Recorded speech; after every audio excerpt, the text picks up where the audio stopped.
Hi, this is Rajesh Sharma. Global సమ్మిట్కు dates దగ్గరవుతున్న కొద్దీ చాలా స్పష్టత వస్తుంది. ఇప్పటి వరకు ఫ్యూచర్ సిటీ యాంగిల్లోనే 50 ఒప్పందాలు గతంలోనే కుదిరాయి. ఇప్పుడు ఈ గ్లోబల్ సమ్మిట్ వేదికగా ఫ్యూచర్ సిటీ రిలేటెడ్లో పెద్దపీట వేస్తూ, అంటే ఆల్మోస్ట్ ఒక 70% అగ్రిమెంట్స్ ఫ్యూచర్ సిటీకి సంబంధించి జరగబోతున్నాయి. ఆ తర్వాత మిగిలినవి హైదరాబాద్ మహానగరం చుట్టూతా ఏర్పాటు కాబోతున్న పరిశ్రమలు, వాటికి సంబంధించిన సంస్థలకు సంబంధించిన ఇన్వెస్ట్మెంట్స్ కనిపిస్తున్నాయి. ఒక లిస్ట్ అందుబాటులోకి వచ్చింది. అసలు ఏ సంస్థ ఈ గ్లోబల్ సమ్మిట్లో భాగంగా తెలంగాణ ప్రభుత్వంతో ఒప్పందం చేసుకోబోతుంది, ఏ మేరకు ఇన్వెస్ట్మెంట్ రాబోతోంది అనేది క్లారిటీ ఉంది. ఈలోగా ఒక మాట చెప్పాలి. బహుశా ఇవాల్టి ఈనాడు దినపత్రికలు చూసి ఉంటారు చాలామంది.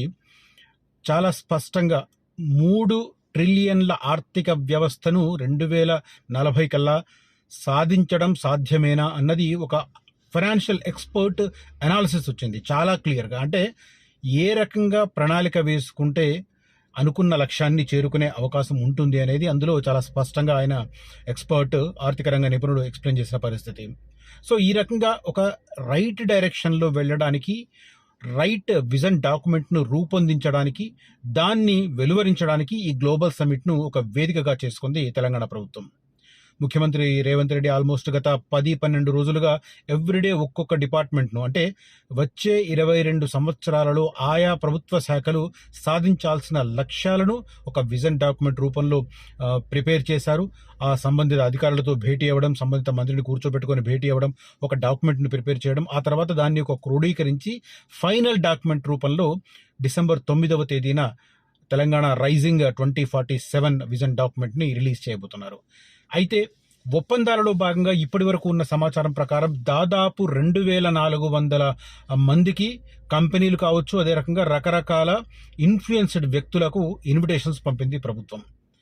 స్వయంగా ముఖ్యమంత్రి రేవంత్ రెడ్డి ఢిల్లీ వెళ్ళి ప్రధానమంత్రి నరేంద్ర మోదీని, అదే రకంగా ఆయన పార్టీ పెద్దలైన రాహుల్ అండ్ ఖర్గేలకు కూడా ఆయన ఇన్విటేషన్స్ ఇచ్చారు, రమ్మని ఆహ్వానించారు.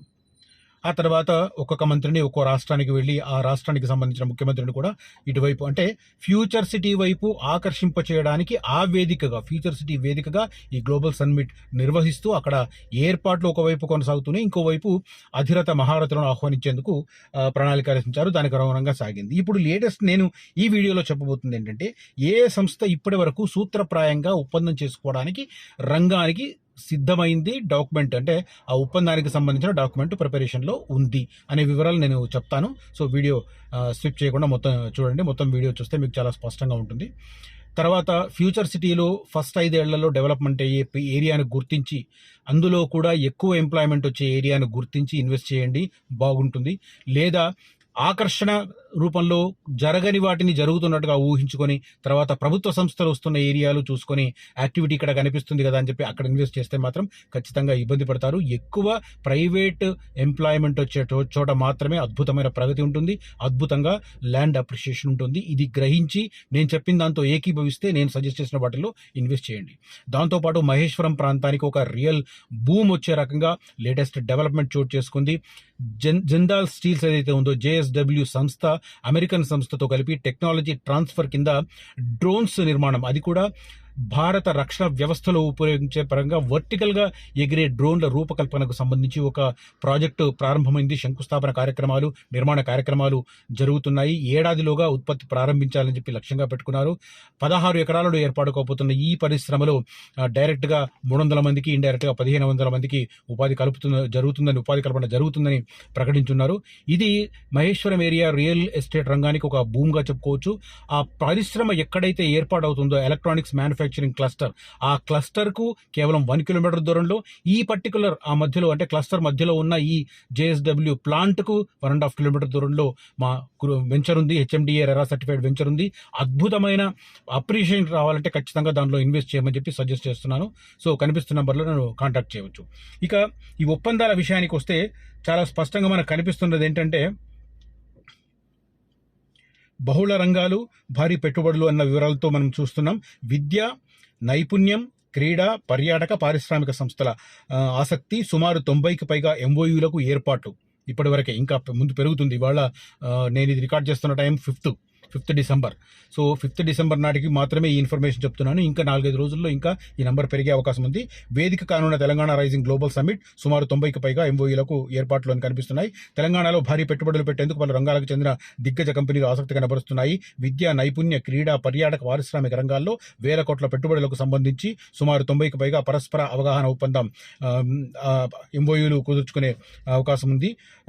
ఆల్మోస్ట్ 70,000 కోట్లతో టీసీఎస్, టీపీజీ, 8,000 కోట్లతో హ్యుండై, 3,000 కోట్లతో ఫుడ్ లింక్ F&B హోల్డింగ్, ఇది ఫ్యూచర్ సిటీలో 3 స్టార్ హోల్డర్స్ కడుతున్నది. 850 కోట్లతో crystal lagoons and green panthers properties limited, 850 కోట్లతో Aquilon nexus limited and north star opportunities fund, ఇలా అనేక సంస్థలతో కీలక ఒప్పందాలు కుదుర్చుకోబోతుంది అనేది ఇది ప్రాథమికంగా ఇన్ఫర్మేషన్. ఇక డెప్త్గా వెళితే మాత్రం కొంత ఓపికగా వినండి. నేను కొద్దిగా వీడియో లెంత్ అయినా కూడా డీటెయిల్గా చదివే ప్రయత్నం చేస్తాను. తెలంగాణ రైజింగ్ గ్లోబల్ సమ్మిట్ వేదికగా పెట్టుబడుల ఆకర్షణను కీలక అంశంగా ప్రభుత్వం భావిస్తుంది. దానికి అనుగుణంగా ఏర్పాట్లు చేస్తుంది. 90 ఎంఓయూలు ఇప్పటికీ ఖరారైనవి. పర్యాటక రంగంలో ఫుడ్ లింక్ ఇందాక నేను చెప్పాను కదా, food link F&B holdings India private లిమిటెడ్తో ఫ్యూచర్ సిటీలో 3,000 కోట్లతో నిర్మించనున్న 3 హోటళ్లతో కూడిన integrated global convention expo centre ఒప్పందం జరుగుతుంది.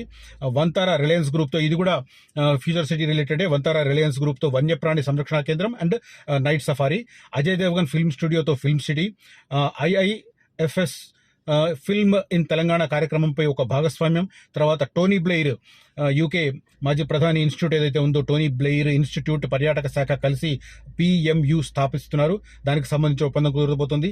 ఏషియన్ రాయబారులతో తెలంగాణలో పర్యాటక ప్రోత్సాహకాల మీద కూడా జరగబోతోంది. తర్వాత ఫ్లూయిడ్ స్పెయిన్ సంస్థ, ఇది ఫ్లూయిడ్ అండ్ అర్బసోల్ ఇంక్తో కొత్వాల్గూడలో ఆర్టిఫిషియల్ బీచ్, నేను ఇంతకుముందు కూడా ఒకసారి చెప్పాను, కొత్వాల్గూడ అనేది మనం శంషాబాద్ ఎయిర్పోర్ట్ దగ్గర ఉంటుంది. ఇక్కడ ఆర్టిఫిషియల్ బీచ్ ఏర్పాటుకు అప్పట్లో ప్రణాళిక రచించారు. ఒక 3-4 నెలల కింద నేను దీని మీద వీడియో చేశాను. ఇప్పుడు ఆ ఒప్పందం ఈ గ్లోబల్ సమ్మిట్లో భాగంగా జరగబోతుంది. What ever I'm saying coming true. In fact ఇది కూడా నేను 3 months బ్యాక్ చేశాను. ఇది కొత్వాల్గూడలో ఆర్టిఫిషియల్ బీచ్కి సంబంధించి ఫ్లూయిడా అండ్ అర్బసోల్ ఇంక్తో ఈ ఒప్పందం జరగబోతుంది ఈ మీటింగ్లో. తర్వాత crystal lagoons and green panthers properties limited, ఇది యూఎస్ఏకి సంబంధించిన సంస్థ. భారత్ ఫ్యూచర్ సిటీలో అర్బన్ బీచ్తో కూడిన entertainment hub crystal lagoons and green panthers properties లిమిటెడ్తో భారత్ ఫ్యూచర్ సిటీలో అర్బన్ బీచ్తో కూడిన ఎంటర్టైన్మెంట్ హబ్, యూఎస్ఏకి సంబంధించిన సంస్థ ఇది. ఇక డేటా సెంటర్ విషయానికి వస్తే TCS, TPGతో హైపర్ వాల్ట్ డేటా సెంటర్ల ఏర్పాటు LOI కుదుర్చుకుంటున్నారు. తర్వాత Aquilon nexus limited and north star opportunities fund AI కార్యక్రమాలు చేపడుతుంది. డేటా సెంటర్లు కూడా చేపడుతుంది. మైక్రోసాఫ్ట్ డేటా సెంటర్ విస్తరణ కోసం చందన్పల్లిలో భూమి కేటాయిస్తున్నారు. ఆ ఒప్పందం కూడా జరుగుతుంది. ఇక్కడ హ్యుండైతో జహీరాబాద్ టెస్ట్ ట్రాక్ ప్లాంట్ తయారీ, దీనికి సంబంధించిన ఒప్పందం జరుగుతుంది. మహీంద్రాతో 400 కోట్లతో జహీరాబాద్ ప్లాంట్ విస్తరణ. నిమ్స్ ఫస్ట్ ఫేజ్లో భాగంగా 3,250 ఎకరాలలో, నిమ్స్ మనకు సంబంధించి తెలుసు, 2013లో ఆనాడు UAPA ప్రభుత్వం హైదరాబాద్కు నిమ్స్ కేటాయించింది. National investment and manufacturing zone అంటారు. 12,650 ఎకరాలను సేకరించాలని లక్ష్యంగా పెట్టుకుంటే 11-12 ఏళ్ల తర్వాత కూడా అది పూర్తి కాలేదు. కేవలం 3,000 చిల్లర ఎకరాలు మాత్రమే సేకరణ జరిగింది. దాంతో డిలే అవుతుంది. కాబట్టి కనీసం ఫస్ట్ ఫేజ్ అన్న టేకప్ చేద్దామని కేంద్ర ప్రభుత్వం నిర్ణయం తీసుకుని 3,250 ఎకరాలలో 2,400 సుమారు, ఇది కాస్త అటుగా ఉంటుంది, 2,400 కోట్ల ఇన్వెస్ట్మెంట్తో నిమ్స్ ఫస్ట్ ఫేజ్ చేపడుతున్నారు. దాంట్లో హ్యుండైతో కంపెనీతో జహీరాబాద్ టెస్ట్ ట్రాక్ తయారీ ప్లాంట్ అండ్ మహీంద్రాతో 400 కోట్లతో జహీరాబాద్ ప్లాంట్ల విస్తరణ, దానికి సంబంధించిన ఒప్పందాలు కుదురుతున్నాయి. ఇక ఫాక్స్కాన్ మనందరికీ తెలుసు, కొంగరకాల దగ్గర phase 2 విస్తరణకు సంబంధించిన దానికి సంబంధించిన ఒప్పందం కూడా జరగబోతోంది ఇప్పుడు ఈ సమావేశాలలో. తర్వాత విస్ట్రోన్ రెజల్యూట్ జేవీతో 1,000 కోట్ల రూపాయల అగ్రిమెంట్ ఇన్వెస్ట్మెంట్కి సంబంధించి, క్రాంప్టన్ గ్రీవ్స్తో 300 కోట్లతో ఫ్యాబ్ సిటీలో కొత్త తయారీ ప్లాంట్ ఏర్పాటు చేస్తున్నారు. ఆ ఒప్పందం జరగబోతోంది. తర్వాత MSNతో 1,500 కోట్ల పరిశోధన అభివృద్ధి హబ్, ఇది మళ్ళీ మనకు future city related investment.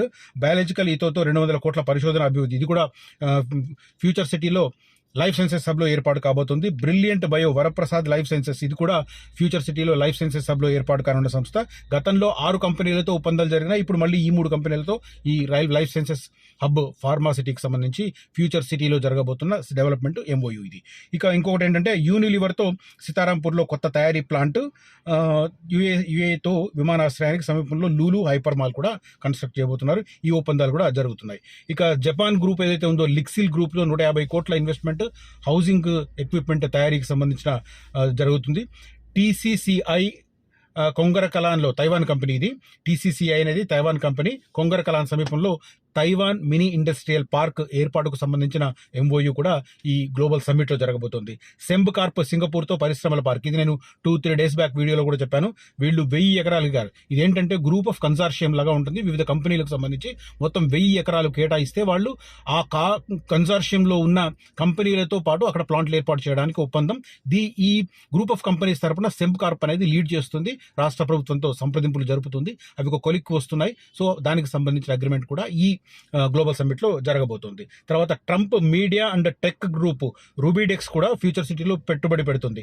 Trump media and tech group, Rubidex అంట కంపెనీ పేరు, ట్రంప్కి సంబంధించింది అనుకుంటున్నాను నేను, ఎందుకంటే ట్రంప్ పేరు ఉంది కాబట్టి. Trump media and tech group future సిటీలో ఇన్వెస్ట్మెంట్కి సంబంధించి కూడా దీంట్లో ఒప్పందం జరగబోతుంది. ఇక అల్టమిన్ ఎస్సీసీఎల్ కబిల్ భాగస్వామ్యంతో భారతదేశపు తొలి లీథియం రిఫైనరీ ఫేజ్ 1లో $50 మిలియన్ మొత్తం $250 మిలియన్ ఇక్కడ ఇన్వెస్ట్మెంట్ చేయడానికి ఫస్ట్ ఫేజ్లో భాగంగా $50 మిలియన్ వస్తాయి. ఆ తర్వాత $250 మిలియన్ వరకు దాన్ని ఎక్స్పాండ్ చేస్తూ వెళ్తారు. ఆ ఒప్పందం కూడా ఈ గ్లోబల్ సమ్మిట్లో జరుగుతుంది. అధిరాత్ హోల్డింగ్స్తో 4,000 కోట్ల రూపాయలతో నేపియర్ గడ్డిని ఆధారంగా చేసుకుని 25 సిబిజీ ప్రాజెక్టులను ఏర్పాటు చేయబోతున్నారు. దానికి సంబంధించిన ఒప్పందం కూడా ఈ గ్లోబల్ సమ్మిట్లో జరుగుతుంది. ఇంకా ఐటీ జీసీసీలు కూడా కొన్ని ఏర్పాట్లు చేసుకుంటున్నాయి. హార్డ్ ఫోర్ట్ ఇన్సూరెన్స్ కొత్త జీసీసీ, జ్యూరిక్స్ ఇన్సూరెన్స్ కొత్త జీసీసీ, నెట్ఫ్లిక్స్ కొత్త జీసీసీ, ఎల్ ఓరియల్ కొత్త జీసీసీ, ఓఎస్ఎఫ్ డిజిటల్ కొత్త జీసీసీ, సనోఫీ 3,500 కోట్లతో జీసీసీ విస్తరణ, పంచ్ ఏఐ హైదరాబాద్లో ఏఐ టెక్ సెంటర్ను ఏర్పాటు చేస్తుంది. ఈ ఒప్పందాలు కూడా ఈ గ్లోబల్ సమ్మిట్లో భాగంగా జరగబోతున్నాయి. ఇక లాస్ట్ ఏంటంటే టీటీఎల్ పాలిటెక్నికల్ అప్గ్రేడేషన్ కోసం టీటీఎల్ ఏటీసీల 2వ దశ, దీనికి సంబంధించిన ఒప్పందం జరుగుతుంది. దాంతోపాటు టామ్కామ్ సినర్జీ గ్రూప్ రష్యాకు సంబంధించి మొబిలిటీ సెంటర్ ఏర్పాటుకు సంబంధించి కూడా ఇక్కడ జరగబోతుంది. తర్వాత జర్మనీకి చెందిన నెక్స్ట్ వేవ్తో సంస్థ కూడా ఒప్పందం జరుగుతుంది. తైవాన్కు చెందిన టామ్కామ్ నియామకాలు వాటికి సంబంధించి జరుగుతుంది. యూనివర్సిటీ ఆఫ్ లండన్ హైదరాబాద్లో షోర్ క్యాంపస్ ఏర్పాటు చేయబోతుంది. దానికి సంబంధించిన ఒప్పందం జరుగుతుంది. ప్రజ్ఞ ఏఐ R&I యూనివర్సిటీ ఏర్పాటు జరుగుతుంది. దానికి సంబంధించిన ఒప్పందం కూడా జరుగుతుంది. ఇక క్రీడల్లోకి వచ్చేసరికి Dubai GMR sports venture private లిమిటెడ్తో భారత్ ఫ్యూచర్ సిటీలో శాటిలైట్ స్పోర్ట్స్ సిటీ అభివృద్ధికి సంబంధించిన ఒప్పందం కూడా జరుగుతుంది. స్పోర్ట్స్ యూనివర్సిటీ త్వరలో ప్రారంభమైతే నేను చాలాసార్లు చెప్తున్నాను, ఈ ఒప్పందం ఇప్పుడు జరుగుతుంది. డిసెంబర్లో చాలా జరుగుతాయని చెప్పాను. ఇవన్నీ అవే. సూపర్ క్రాస్ ఇండియా ప్రైవేట్ లిమిటెడ్తో సూపర్ క్రాస్ అండ్ మైటో క్రాస్ సౌకర్యం జరగబోతోంది. తర్వాత ఫిఫా ఈ మహిళల ఫుట్బాల్కి సంబంధించి కూడా ఒక 3-4 డేస్ బ్యాక్ ముఖ్యమంత్రి రేవంత్ రెడ్డి గారు ప్రకటన చేస్తున్నారు. హైదరాబాద్లో తొలి మహిళా ఫుట్బాల్ అకాడమీ ఏర్పాటు కాబోతుంది ఇండియాకు సంబంధించి. ఇండియాలో ఫస్ట్ ఉమెన్ ఫుట్బాల్ అకాడమీ అవుతుంది. ఇది ఫిఫా దాంతో కలిసి చేస్తున్నారు. దేశంలో ఇది మొదటిది, ప్రపంచంలో హాంకాంగ్ మొదటిది కాగా ఇది రెండవది. ప్రపంచవ్యాప్తంగా చూస్తే మహిళల ఫుట్బాల్ అకాడమీలో ఇది రెండవది, ఇండియాలో ఫస్ట్ ఓవరాల్గా చూస్తే మహిళల విభాగంలో ఫుట్బాల్ అకాడమీ హాంకాంగ్లో ఫస్ట్ ఏర్పాటైంది, సెకండ్ది ఇండియాలో, అది కూడా ఫ్యూచర్ సిటీలో ఏర్పాటవుతుంది. తర్వాత ఇక ఫిఫాకు సంబంధించి కూడా పురుషుల ఫుట్బాల్ అకాడమీ కూడా దేశంలో రెండోది, అది కూడా ఇక్కడ ఏర్పాటు చేస్తున్నారు. సో మహిళా అకాడమీ ఫుట్బాల్కి సంబంధించి మెన్ అండ్ ఉమెన్ కూడా నడుస్తుంది అనమాట. ఇక టోర్నమెంట్ల నిర్వహణకు సంబంధించి కూడా కొన్ని ఏర్పాట్లు జరుగుతున్నాయి. వాటికి సంబంధించిన చర్చ జరుగుతుందంట. 2026 మహిళల వరల్డ్ క్లబ్ క్వాలిఫై, ఆ తర్వాత Asia rowing championship, F1 H20 world grand పిక్స్కి సంబంధించి హుస్సేన్ సాగర్లో, తర్వాత హైదరాబాద్ ఇంటర్నేషనల్ చెస్ ఫెస్టివల్ కూడా ఇక్కడ జరగబోతోంది. వాటితో పాటు తెలంగాణ రైజింగ్ ఫండ్ ఆవిష్కరిస్తున్నారు. తారామండల్ ఏరోస్పేస్ ఆర్బిటల్ వాహన సంస్థల కోసం తొలి భాగస్వామ్య సౌకర్యం కూడా ఇక్కడ ఏర్పాటు చేస్తున్నారు. బ్లూ ఎర్త్ క్లైమేట్ ప్రైవేట్ లిమిటెడ్తో కూడా ఒక ఒప్పందం జరగబోతుంది. ఓవరాల్గా ఇవి ఓవరాల్ ఒప్పందాలు, వీటికి సంబంధించిన డీటెయిల్స్. ఇంకా నేను ఇప్పటి వరకు అందుబాటులో ఉన్నవి మాత్రమే చెప్తున్నాను. ఇంకా ఇలాంటి ఒప్పందాలు, ఇవి 90 ఒప్పందాలు కాక ఇంకా చర్చల దశలో ఉన్నవి చాలా ఉన్నాయి. ఇవన్నీ కలుపుకుంటే దాదాపు 150 MOUలు ఈ గ్లోబల్ సమ్మిట్లో భాగంగా జరగబోతున్నాయని చెప్పి అంటున్నారు. MOUకి సంబంధించి ఏదో పేపర్ మీద సంతకం చేస్తారు, జరుగుతుందా పోతుందా అని కూడా కొంతమంది నెగిటివ్ మైండ్ సెట్ ఉన్న వాళ్ళు అనుకుంటూ ఉంటారు. కానీ సంస్థలు సీరియస్గా ఉంటాయి, ప్రభుత్వము సీరియస్గా ఉంటుంది. సంస్థ వెనక్కిపోతే ఆ సంస్థను ఏ ప్రభుత్వము నమ్మదు, ప్రభుత్వం వెనక్కిపోతే ఆ రాష్ట్రాన్ని ఏ సంస్థ నమ్మదు. ఇలాంటి దురదృష్టకరమైన పరిస్థితిని తీసుకురావడానికి ఎవరు సంసిద్ధంగా ఉండరు. కాబట్టి కొద్దిగా ఆలస్యం జరగవచ్చు. ఇప్పుడు అధికార వ్యవస్థలో ఉన్న కొంత అంటే అందరూ అధికారులు అనను కానీ కొందరు అధికారులు ఫాస్ట్గా ఫైల్స్ క్లియర్ చేస్తారు, కొందరు అధికారులు లేజీగా ఫైల్స్ క్లియర్ చేస్తారు. దానివల్ల కొన్ని కార్యక్రమాలు ముఖ్యమంత్రి అనుకున్నంత వేగంగా జరగకపోవచ్చు. ఉదాహరణకు వెబ్సైట్కి సంబంధించి ఆయన నిర్దిష్టమైన సమయం పెట్టి మీరు పలానా తేదీకల్లా వెబ్సైట్ లాంచ్ చేయాలి ఫ్యూచర్ సిటీ డెవలప్మెంట్ అథారిటీ అంటే ఆ తర్వాత నెల రోజుల్లో లాంచ్ అవుతుంది. సో న్యాచురల్గా అంటే మనం రంగంలోకి దిగిన తర్వాత కొన్ని ప్రాబ్లమ్స్ ఎదురవుతాయి, ప్రాక్టికల్ ప్రాబ్లమ్స్ని మనం నెట్టుకుంటూ వాటిని అధిగమిస్తూ ముందుకు సాగాలి. కాబట్టి టేక్స్ కొంత టైం, అందుకే జాప్యం జరగవచ్చు కానీ అసలు జరగకపోవడం అంటూ ఉండదు. సో ఫ్యూచర్ సిటీ అనేది డెఫినెట్గా జరిగే కార్యక్రమం. ఎవరు ఎన్ని మాట్లాడినా, ఇవాళ ప్రతిపక్షంలో ఉన్న వాళ్ళు మాట్లాడినా, ఇంకెవరు మాట్లాడినా కూడా వాళ్ళు అధికారంలోకి వచ్చిన తర్వాత ఆ రోజున్న ట్రాక్లో పడాల్సిందే. ఎందుకంటే ఇవి ప్రభుత్వం ప్రతిష్టాత్మకంగా కుదుర్చుకున్న ఒప్పందాలు. అలాంటి ప్రతిష్టాత్మక ఎంఓఈలను రద్దు చేస్తే క్రెడిబిలిటీ లాస్ అవుతుంది. సో దీన్ని పాలకులు ఖచ్చితంగా గుర్తిస్తారు, దానికి అనుగుణంగా నిర్ణయాలు తీసుకుంటారు. సేమ్ టైం ఫ్యూచర్ సిటీ విషయంలో కూడా ఎక్కడ వచ్చే ఎంప్లాయ్మెంట్ ఎక్కువ ఉంటుంది, ప్రైవేట్ రంగంలో వచ్చే ఎంప్లాయ్మెంటే ఇంపార్టెంట్. ప్రభుత్వం ఏర్పాటు చేస్తున్న యూనివర్సిటీ కావచ్చు, స్పోర్ట్స్ కాంప్లెక్స్ కావచ్చు, స్టేడియం కావచ్చు, వెరీ లిమిటెడ్ ఎంప్లాయ్మెంట్ ఉంటుంది. కాబట్టి అక్కడ గ్రోత్ కొద్దిగా స్లో అవుతుంది. మిగతా ఏరియాల్లో ఎక్కడైతే ప్రైవేట్ ఎంప్లాయ్మెంట్ ఎక్కువ వస్తుందో అక్కడ ఇన్వెస్ట్ చేస్తే మంచి లాభాలు వస్తాయనేది నా అభిప్రాయం. నా అభిప్రాయంతో ఏకీభవిస్తే ఖచ్చితంగా కాంటాక్ట్ చేయండి, నేను సజెస్ట్ చేసిన చోట ఇన్వెస్ట్ చేయండి. Thank you for watching this video. Signing off, Rajesh Sharma.